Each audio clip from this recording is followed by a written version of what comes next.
Hello friends, welcome back to my YouTube channel Science India Tech के इस episode में मैं आपका स्वागत करता हूं। आज हम समझेंगे कि सोलार पावर प्लांट क्या होता है। जैसा कि हमने पिछले वीडियो में देखा था कि थर्मल पावर प्लांट से इलेक्ट्रिसिटी कैसे जनरेट करते हैं, साथ ही हमने न्यूक्लियर पावर प्लांट के बारे में भी स्टडी की थी। आज का जो टॉपिक है वो है solar power plant. Solar power plant क्या होता है और इसका वर्किंग क्या है, और इस साथ ही साथ हम ये भी समझेंगे कि डीसी से एसी में कैसे कन्वर्ट होता है। और साथ ही हम types of solar solar power plant में कितने टाइप के होते हैं सोलार पैनल्स, वो भी समझेंगे। साथ ही साथ हम एडवांटेज और डिसएडवांटेज के बारे में भी डिस्कशन करते हैं।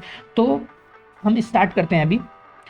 जैसा कि हम जानते हैं कि सिलिकॉन का यूज़ करते हैं। सिलिकॉन एक सेमीकंडक्टर होता है, लेकिन ये मिलेगा कहाँ पे? तो जैसा कि हम जानते हैं कि सिलिकॉन सबसे ज़्यादा रेत में पाया जाता है। रेत में पाया जाता है, लेकिन वो सिलिकॉन का यूटिलाइज कैसा करेंगे? जैसा कि हम जानते हैं कि सैंड में सिलिकॉन होता है, तो हम क्या करते हैं कि सैंड में कार्बन ऐड कर देते हैं और उसको 1200 से 1300 डिग्री सेंटीग्रेड टेम्परेचर तक हीट करते हैं। उसके बाद वो सिलिकॉन को हम लोग वहाँ से निकाल लेते हैं, सैंड से मिल जाता है। जब कार्बन ऐड करके sand sand plus carbon add करके जब हम हीट करते हैं 1200 डिग्री सेंटीग्रेड तक, तो उसमें से सिलिका को आराम से निकाला जा सकता है। तो हम लोग सिलिकॉन उसमें से निकाल लेते हैं। अब सिलिकॉन यूज़ क्यों करते हैं हम लोग, वो समझते हैं। देखिए, सिलिकॉन सिलिकॉन हम लोग इसलिए यूज़ करते हैं कि सिलिकॉन ऐसा एलिमेंट है जो सम टाइम इलेक्ट्रिसिटी को पास करता है, और कभी कंडक्टर मतलब सेमी कंडक्टर होता है। ये कभी कंडक्टर का काम करता है, कभी इंसुलेटर का, मतलब दोनों का होता है। दो जिसे हम सेमी कंडक्टर का, आधा इलेक्ट्रॉन कभी फ्लो होने देगा कभी नहीं देगा, तो उसको हम लोग सेमी कंडक्टर होता है। तो हम लोग इसीलिए इसको यूटिलाइज करते हैं। और साथ ही साथ हम लोग सिलिकॉन को क्यों यूज़ करते हैं वो भी समझते हैं। देखिए, सिलिकॉन जो होता है एलिमेंट, उसका जो एटॉमिक नंबर होता है वो होता है 14। तो इसके इलेक्ट्रॉन ऑर्बिट में कितने इलेक्ट्रॉन होते हैं? 2, 8, 4। मतलब लास्ट ऑर्बिट में जो होते हैं वो 4 इलेक्ट्रॉन होते हैं। तो इसके पास ऐसी प्रॉपर्टी हो गई कि या तो ये इलेक्ट्रॉन दे सकता है या तो ये इलेक्ट्रॉन ले सकता है। क्या कर सकता है? या तो इलेक्ट्रॉन दे सकता है या तो इलेक्ट्रॉन ले सकता है। देखो, सिलिकॉन हो गया 2, 8, 4। तो इसके लास्ट वाले ऑर्बिट में 4 इलेक्ट्रॉन है, और चाहिए इसको ऑक्टेन कंप्लीट करने के लिए कितना इलेक्ट्रॉन चाहिए? 4 चाहिए। तो या तो 4 ले सकता है या तो चारों दे सकता है किसी को। तो एक सिलिकॉन की प्रॉपर्टी। तो सिलिकॉन में हम लोग क्या करते हैं? डॉपिंग करा देते हैं। डॉपिंग क्या होता है कि नहीं, जैसे आप किसी चीज़ में सिलिकॉन में आपने एल्यूमिनियम की डॉपिंग करा दी, तो उसमें क्या हो गया कि आपका जो सिलिकॉन है, सिलिकॉन में कितने उसके लास्ट ऑर्बिट में कितने? 4 इलेक्ट्रॉन है, ठीक। और एल्यूमिनियम के लास्ट ऑर्बिट में कितने इलेक्ट्रॉन है? 3 इलेक्ट्रॉन है। तो अगर ये 3 और उधर का 4 लेगा तो कितना होता है? क्या 4, 3, 7। अभी भी उसको 1 इलेक्ट्रॉन की कमी है। कितने? 1 इलेक्ट्रॉन की। कब होगी? जब सिलिकॉन में एल्यूमिनियम ऐड करेंगे, डॉपिंग कराएंगे, तो वहाँ पे 1 इलेक्ट्रॉन की कमी हो जाती है, क्योंकि उसके पास 4 इलेक्ट्रॉन तो outer most of the orbit में उसके इलेक्ट्रॉन रहते ही हैं सिलिकॉन के। और जब एल्यूमिनियम की आप डॉपिंग कराते हैं तो उसके 3 इलेक्ट्रॉन उसके साथ ऐड हो जाते हैं। तो कितने हो गए? 7 इलेक्ट्रॉन। मतलब 1 इलेक्ट्रॉन की कमी अभी भी है उसको, मतलब 1 इलेक्ट्रॉन और चाहिए। और ये वाला जो होता है सिलिकॉन और एल्यूमिनियम की डॉपिंग हुई, ठीक। और सेकंड डॉपिंग किसकी कराते हैं हम लोग? फास्फोरस की डॉपिंग कराते हैं। अब ये फास्फोरस की डॉपिंग क्यों कराते हैं वो समझते हैं। देखिए, जैसा कि हमने आप लोगों को पहले बताया था कि सिलिकॉन का एटॉमिक नंबर 14 होता है, तो 2, 8, 4। अभी भी इसके outer most of the orbit में 4 इलेक्ट्रॉन है। अब जब फास्फोरस की डॉपिंग कराएंगे तो फास्फोरस की डॉपिंग कराने से फायदा ये होगा कि फास्फोरस का होता है 15 एटॉमिक नंबर। अब उसके outer most of the orbit में कितने इलेक्ट्रॉन होंगे? 5 इलेक्ट्रॉन। 5, ठीक। और सिलिकॉन के ऑर्बिट में, लास्ट के ऑर्बिट में कितने इलेक्ट्रॉन है? 4 इलेक्ट्रॉन। कितने हो गए? 5, 4, 9 इलेक्ट्रॉन। मतलब 1 इलेक्ट्रॉन ज़्यादा। ऑक्टेन के लिए 8 ही चाहिए इलेक्ट्रॉन, लेकिन 1 उसके पास ज़्यादा हो गया, तो ये हो गया ज़्यादा इलेक्ट्रॉन, ठीक। और जो हमने पहले डॉपिंग कराई थी एल्यूमिनियम और सिलिकॉन की, उसमें 1 इलेक्ट्रॉन चाहिए उसको, और इसमें क्या हो गया? इसके पास 1 इलेक्ट्रॉन ज़्यादा हो गया है। तो हम इसी को अरेंजमेंट को हम लोग पीएन जंक्शन में देखते हैं। तो देखिए, हम पीएन जंक्शन को समझते हैं पहले क्या होता है। ये हमने आपको ओवरव्यू दिया था कि सिलिकॉन और एल्यूमिनियम की डॉपिंग कराने से क्या होता है, और सिलिकॉन और फास्फोरस की डॉपिंग कराने से क्या होता है। अब आइए ये फिगर को देखते हैं। तो डायग्राम में देख सकते हो, एक तरह है पी टाइप और एक टाइप है एन टाइप। इन्हीं को दोनों को मिलाते हैं तो पीएन जंक्शन, जहाँ से जो आप देख रहे हैं डिप्लीशन जोन, ये है पी और एन, जहाँ पे मिलते हैं वहाँ पे डिप्लीशन जोन बनता है इलेक्ट्रॉन की शेयरिंग के कारण, जो कि ये इलेक्ट्रॉन शेयर नहीं कर पाते। तो ये हो गया। तो अब देखिए, आपने जो डॉपिंग कराई थी वो एन टाइप, जो एन टाइप था उसमें क्या फास्फोरस और सिलिकॉन की डोपिंग कर। क्यों? क्योंकि यहाँ पे अपने को इलेक्ट्रॉन ज़्यादा है, ठीक, तो आपने को फ्लो कहाँ से कराना है, यहाँ से कराना है, तो इसके पास ज़्यादा है तो यही इलेक्ट्रॉन देगा। और ये जो है एल्यूमिनियम और फास्फोरस की इसके पास इलेक्ट्रॉन की कमी है, तो इसको इलेक्ट्रॉन की जरूरत है।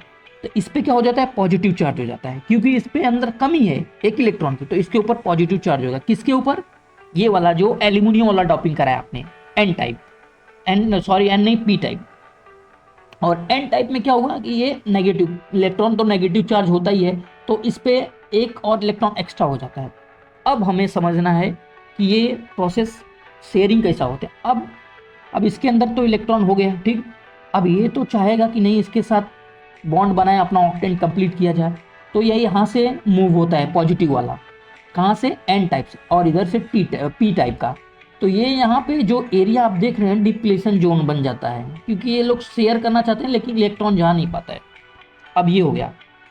अब सेकंड थिंग हो गया कि नहीं, आपका जो ये है इलेक्ट्रॉन निकलने की क्षमता, एक्साइटेशन, इलेक्ट्रॉन को एक्साइटेशन। देखो अब अगर आप नॉर्मल सनलाइट की बात करते हो तो वो सनलाइट की दो थ्रेशोल्ड फ्रिक्वेंसी से भी ज़्यादा अगर लाइट है अगर दे दिया जाए तो इलेक्ट्रॉन आराम से एमिट किया जा सकता है।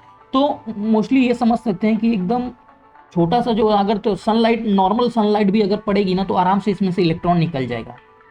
अब ये इलेक्ट्रॉन निकल गया है तो इलेक्ट्रॉन कहाँ जाएगा, यहाँ तो डिप्लेशन जो है यहाँ तो जाने नहीं देगा इलेक्ट्रॉन, ठीक, शेयर नहीं करने का। तो हम लोग क्या करते हैं कि एक साइड से, जैसा कि आप देख सकते हो डायग्राम में, वहाँ पे वायर ऐड कर देते, वो वायर ऐड करके हम लोग कहाँ पे पहुँचा देते हैं, यहाँ पे जो है नेगेटिव पी टाइप पे। पी टाइप पे क्या, इसको इलेक्ट्रॉन चाहिए, यहाँ से इलेक्ट्रॉन निकल रहा है एन टाइप से, और यहाँ पे इलेक्ट्रॉन इसको चाहिए तो जा रहा है इलेक्ट्रॉन यहाँ पे। तो ये जब इलेक्ट्रॉन का फ्लो होता है तो जैसा कि आप जानते हो कि करंट क्या होता है, opposite to flow of electron is called current. तो आपने क्या किया, इलेक्ट्रॉन का फ्लो करा दिया। जब आपका इलेक्ट्रॉन फ्लो होने लगा तो करंट आपके सर्किट में वैसे ही कंप्लीट हो जाएगा। और हाँ, एक बात का हमेशा ध्यान रखिए कि जब तक आपकी सर्किट कंप्लीट नहीं होगी तब तक आपका करंट नहीं फ्लो होगा। तो सर्किट कैसे कंप्लीट होगी, देखिए सर्किट कंप्लीट करने के लिए यहाँ से इलेक्ट्रॉन निकल रहा है, ठीक, यहाँ जा रहा है, और यहाँ पे आपने नेगेटिव चार्ज यहाँ पे आपने दे दी। अब बीच में आप कोई भी लोड लगा दीजिए, कोई भी लोड लगा दीजिए, बल्ब लगा दीजिए, बैटरी लगा दीजिए, जो भी लगा दीजिए, तो चार्ज होने लगेगा। क्यों? क्योंकि सर्किट कंप्लीट हो गया है पूरा, इलेक्ट्रॉन का यहाँ से एन टाइप से पी टाइप तक पहुँच गया इलेक्ट्रॉन। अब समझते हैं कि इसको यूटिलाइज कैसे करते हैं। देखिए आपने जो इलेक्ट्रिसिटी जनरेट की इससे, वो डीसी करंट है, ठीक, तो ये डीसी करंट है, तो अपने को यूटिलाइज में क्या चाहिए, एसी करंट चाहिए। तो हम इसका यूटिलाइज कैसे करते हैं वो समझते हैं। देखिए अब सेकंड थिंग जो आता है वो है कि इसका यूटिलाइज कैसा करें, तो हम डिस्कस करते हैं। तो ये सोलार पैनल हो गया। पहले हम इसका एक्सप्लोडेड व्यू देख लेते हैं कि ये कैसा, मतलब क्या क्या होता है इसके अंदर। तो देखिए एल्यूमिनियम का एक्सप्लोडेड व्यू, जैसा कि आप देख रहे हैं, पहला जो ऊपर वाला फ्रेम है जो एल्यूमिनियम फ्रेम होता है। देखिए फ्रेम क्यों लगाते हैं, देखिए आपने फोटो में भी फ्रेम लगाते हैं, क्यों, सेफ्टी के लिए, कि फोटो के अंदर का जो है वो खराब ना हो। फ्रेम के लिए, क्यों, आप फ्रेम नहीं लगाएंगे तो उसके ऊपर जब ग्लास लगाएंगे तो उसके साथ कंप्लीटली अटैच नहीं हो पाएगा, तो इसके लिए फ्रेम लगाते। तो वैसे एल्यूमिनियम का फ्रेम लगा देते हैं ऊपर, ठीक है, फ्रेम हो जाता है। उसके बाद टेम्पर्ड ग्लास, ग्लास क्यों लगाते हैं कि बाहरी, जैसे बारिश का मौसम है या डस्ट पार्टिकल वो अंदर ना जाए, तो इसके लिए ग्लास लगा देते हैं। रेन टाइम में क्या बारिश होगी बहुत ज़्यादा तो उससे ज़्यादा इन्फेक्टेड होगा, और बहुत सारी चीज़ें होती है तो ग्लास लगा देते, टेम्पर्ड ग्लास। जैसे आप मोबाइल में टेम्पर्ड ग्लास क्यों लगाते हैं, सेफ्टी के लिए, वैसे ये टेम्पर्ड ग्लास लगा दिया था। अब इनकैप्सुलेंट ये आता है, इनकैप्सुलेंट क्यों लगाते हैं, देखिए इनकैप्सुलेंट इसलिए लगाते हैं क्योंकि देखो मॉइस्चराइजेशन जब होता है, नमी उमी होता है ना, तो पानी का होता है, जैसे नमी आपके ऊपर पानी, पैनल के ऊपर पानी गिरा तो वो नमी जो होती है ना उसको मॉइस्चराइज नहीं होने देता है, तो उस मॉइस्चराइजेशन से बचाता है। इनकैप्सुलेंट की परत लगाते हैं उसके ऊपर। उसके अंदर जो होता है यहाँ पे होता है सोलार सेल, जो होता है जो चार्जिंग का एरिया होता है यहाँ पे सोलार, फिर इनकैप्सुलेंट की जाती है ऊपर और नीचे दोनों साइड की तरफ। फिर आता है बैक सीट, इस सीट का सपोर्ट दिया जाता है, और फिर आता है जंक्शन बॉक्स। ये जंक्शन बॉक्स वही बॉक्स होता है जहाँ के अंदर मैंने पिछले वीडियो में बताया था कि पी और एन टाइप, ठीक ना, दोनों से जब आप पास कराएंगे तो एक जंक्शन बॉक्स से यहीं से उठा के हम बैटरी में सप्लाई देते हैं, जंक्शन बॉक्स से ही, समझे। तो पी और एन टाइप जहाँ मिलते हैं दोनों, वहीं को जो बोलते हैं जंक्शन बॉक्स, वहीं से हम सप्लाई करते हैं। ये तो हो गया सोलार पैनल एक्सप्लोडेड व्यू, ये एक्सप्लोडेड व्यू हो गया। अब समझते हैं डीसी टू एसी कन्वर्टर क्या होता है। आपने इलेक्ट्रिसिटी तो बनाई लेकिन वो डीसी है, अब उसको कन्वर्ट करके हम एसी में कैसे यूटिलाइज करेंगे, देखिए पहले समझते हैं डीसी टू एसी कन्वर्टर क्या होता है, उसके बाद हम ये सुन। तो देखिए डीसी डीसी से एसी कन्वर्टर, डीसी से जो एसी में कन्वर्ट करता है उसको हम बोलते हैं इन्वर्टर। इन्वर्टर ही होता है जो डीसी को एसी, मतलब कि डायरेक्ट करंट को अल्टरनेटिव करंट में आपको कन्वर्ट करना है तो आप इन्वर्टर यूज करेंगे। अब क्या होता है एसी टू एसी कन्वर्टर क्या होता है, देखिए एसी टू एसी कन्वर्टर होता है जैसे ट्रांसफार्मर हो गया, ट्रांसफार्मर में एसी सप्लाई देते हैं और वो कन्वर्ट किस में करता है, एसी सप्लाई में, क्योंकि हमको एसी से एसी ही चाहिए रहता है। और आपका स्टेबलाइजर हो गया जो आपके घर पे लगा रहता है, वो भी क्या करता है, एसी से एसी ही कन्वर्ट करता है, बस वोल्टेज को बढ़ा देता है। करंट वही चाहिए, एसी ही चाहिए, हमको वोल्टेज बढ़ा के चाहिए, तो हम ट्रांसफार्मर या स्टेबलाइजर यूज करते हैं। ये हो गया एसी टू एसी कन्वर्टर। अब एसी टू डीसी कन्वर्टर क्या होता है, देखिए आप घर में जो प्लग में आप यूज करते हैं, जैसे आप मोबाइल चार्जिंग करते हो या लैपटॉप चार्जिंग करते हो, उसमें क्या होता है कि एसी टू डीसी कन्वर्टर, क्योंकि आपके घर में जो सप्लाई है वो एसी है, ठीक, आपने उसको जब मोबाइल चार्जिंग के लिए लगाते हैं तो वो क्या करता है कि जो आपका 220 वोल्ट है उसको कन्वर्ट करता है डीसी करंट में। 6 वोल्ट की सप्लाई आपको चाहिए चार्जिंग के लिए, तो वो क्या करता है एसी से डीसी कन्वर्ट करता है, क्योंकि आपको एसी करंट नहीं चाहिए, कि इतना ज़्यादा करंट नहीं चाहिए चार्जिंग के लिए, हम लोग 6 से 5 वोल्ट का सप्लाई ही चाहिए, उतने में चार्ज हो जाता है मोबाइल। तो ये हो गया एसी से डीसी कन्वर्टर, क्या हो गया, आपका मोबाइल चार्जर हो गया, लैपटॉप चार्जर हो गया। अब देखो, अब डीसी टू डीसी क्या होता है, देखिए लैपटॉप मोबाइल आपने चार्ज कर दिया, बैटरी आपकी चार्ज हो गई लैपटॉप की या उसकी बैटरी, या तो मोबाइल की या तो बैटरी लैपटॉप की चार्ज हो गई, ठीक। आप अब उस बैटरी में जो एनर्जी है उसको तो यूटिलाइज करेंगे ना, तो वो तो ज़्यादा कैपेसिटी वाली बैटरी रहेगी। अब हर एक जगह सप्लाई देना है, तो आप क्या करेंगे कि वहाँ पे एक डीसी टू डीसी कन्वर्टर होता है जो क्या करता है कि नहीं, जो आपकी बैटरी उसकी कैपेसिटी ज़्यादा, आप एक सर्किट में लगाओगे तो सर्किट जल जाएगा। इसके लिए क्या करते हैं, डीसी टू डीसी एक कन्वर्टर लगाते हैं जिसके थ्रू आपकी बैटरी को यूटिलाइज करना है, पूरी सर्किट में घुमाना है, उसके लिए डीसी टू डीसी कन्वर्टर लगाते हैं। अब ये हो गया डीसी, आपके कॉन्सेप्ट आपका क्लियर हो गया, डीसी टू एसी इन्वर्टर हो गया, एसी टू एसी ट्रांसफार्मर और स्टेबलाइजर हो गया, और AC to DC mobile charger आपका हो गया। अब डीसी टू डीसी क्या हो गया, वही मोबाइल चार्जर में जो बैटरी स्टोर हुई है, जो एनर्जी चार्ज की है, उसी को यूटिलाइज करने के लिए डीसी टू डीसी हम लोग यूज करते हैं। ये हो गया। अब समझते हैं टाइप्स ऑफ सोलर पैनल क्या होता है। देखिए सोलर पैनल मोस्टली 3 टाइप का होता है, पहला मोनोक्रिस्टलाइन, दूसरा पॉलीक्रिस्टलाइन और एक थिन फिल्म। तो हम डिस्कस करेंगे ज़्यादा सा मोनो और पॉलीक्रिस्टलाइन के, क्योंकि थिन फिल्म ज़्यादा यूज़ नहीं है, हम उसका यूज़ नहीं, बाद में समझेंगे उसको। अगर आपको समझना होगा तो बाद में मैं उसको अलग से वीडियो बना के एक्सप्लेन करूँगा। तो मोनोक्रिस्टलाइन क्या होता है, पॉलीक्रिस्टलाइन क्या होता है। देखिए मोनोक्रिस्टलाइन होता है ना कि जैसे आपने लो हीट, मतलब कि सनलाइट अगर कम भी है ना तो भी वो आराम से चार्ज हो सकता है, उसकी कैपेबिलिटी थोड़ी हाई होती है, उसकी कैपेसिटी हाई होती है, वो लो वोल्ट पे भी, लो मतलब सनलाइट पे भी चार्ज हो जाता है। और सेकंड आता है पॉलीक्रिस्टलाइन, इसको क्या होगा, हाई लाइट की जरूरत, मतलब कि सनलाइट हाई रहेगा तभी ये चार्ज होगा, नहीं तो अच्छे से वर्किंग नहीं करेगी। अब देखो मोनोक्रिस्टलाइन क्या होता है कि ये थोड़ा कॉस्टली होता है। अब ऑब्वियसली सी बात है कि नहीं, ये ज़्यादा यूजफुल है तो ज़्यादा कॉस्टली होएगा ही, ये थोड़ा कॉस्टली होता है, ये थोड़ा कम कॉस्टली होता है।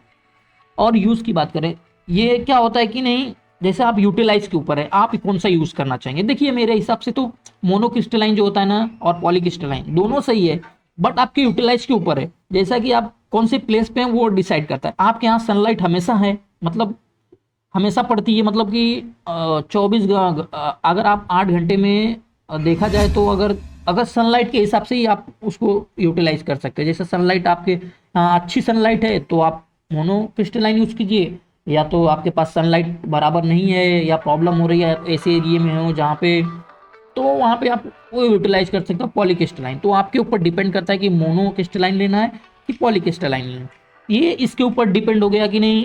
मोनोक्रिस्टलाइन लेंगे तो मेरे हिसाब से थोड़ा कॉस्टली रहेगा लेकिन अच्छा पड़ता है, और ये पॉलीक्रिस्टलाइन। देखिए जो अब इसकी कैपेसिटी समझते हैं कि कैपेसिटी क्या होती है। देखो आपने जो इलेक्ट्रॉन फ्लो कराया या आपने इलेक्ट्रिसिटी जो जनरेट की, उसमें क्या होता है कि जो एक सेल होता है उस सेल का 0.5 वोल्ट ही प्रोड्यूस करता है, वोल्ट, मतलब कि एक सेल में जो करंट होता है वो 5 वोल्ट 0.5 वोल्ट ही करता है। तो इससे क्या होता है कि आपका एक सेल से तो आपका होगा नहीं, इसीलिए देखो बहुत सारे सेल रहते हैं, देखोगे आप, देखो जैसा डायग्राम में दिया है अलग अलग सेल है ऐसा दिया हुआ है, तो एक सेल से सोचो 0.5 वोल्ट है, इतने सारे सेल अगर 100 सेल लगा दिए तो 50 वोल्ट हो गया डायरेक्ट। अब आपने 200 सेल लगा दिया तो आपका होगा डायरेक्ट 100 वोल्ट। तो ये आप सेल के ऊपर डिपेंड करेगा, आपकी कितना सारा नंबर ऑफ सेल अब इंक्रीज करते जाएंगे तो वोल्टेज बढ़ते जाएगा, वो आपके ऊपर डिपेंड करता है कि आप कितना ज़्यादा उसका यूटिलाइजेशन कर रहे हैं।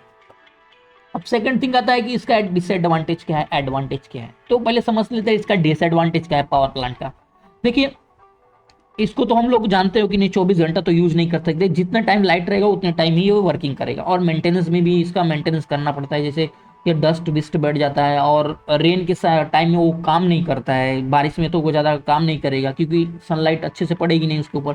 तो ये सब इसके डिसएडवांटेज। और लो एनर्जी सोर्स होता है, देखो ये एनर्जी का मतलब कम मात्रा में बनाता है। जैसा कि हमने थर्मल पावर प्लांट में हम इलेक्ट्रिसिटी पैदा करते हैं ना, उतना ज़्यादा इफिशियंट ये नहीं होता है, उतना ज़्यादा इलेक्ट्रिसिटी नहीं कर रहे हैं इसलिए। और आप जानते हैं क्लाउड रहेगा तो ये वर्किंग नहीं करेगा और थोड़ा कॉस्टली भी होता है इसके वजह से। तो अब देखते हैं, समझते हैं इसका फ्यूचर में क्या स्कोप है या फ्यूचर में क्या यूज़ कर सकते हैं। देखिए फ्यूचर में देखो, आप अभी देख रहे हो कि जो रेलवे स्टेशन पे हैं मोस्टली अब सोलार पैनल से ही पूरा ऊपर का जो एरिया है कवर अप कर दे रहे हैं, मतलब सोलार पैनल ही यूज़ कर रहे हैं। आप देखें रेलवे पे हो गया या एरोप्लेन हो गया, एयरपोर्ट पे देखो तो वो सब यूटिलाइज कर रहे हैं। और साथ ही साथ देख रहे हैं कि छोटी मोटी गाड़ियां हो जो उस पर भी सोलार पैनल से ही करते हैं। तो आपके हिसाब से इसका यूटिलाइज फ्यूचर में ज़्यादा होना चाहिए या नहीं, ये कमेंट बॉक्स में ज़रूर बताइए। साथ ही हम जानते हैं कि इसका अगर फ्यूचर में यूटिलाइजेशन करना हो तो इससे वातावरण को भी कोई हानि नहीं पहुंचती है, तो ये एक प्लस पॉइंट है। साथ ही साथ आप ये भी समझ सकते हो कि सोलार पैनल अगर हम यूटिलाइज करते हैं तो उससे जो एनर्जी होती है, जो एनर्जी होती है मिनिमम तो रहती है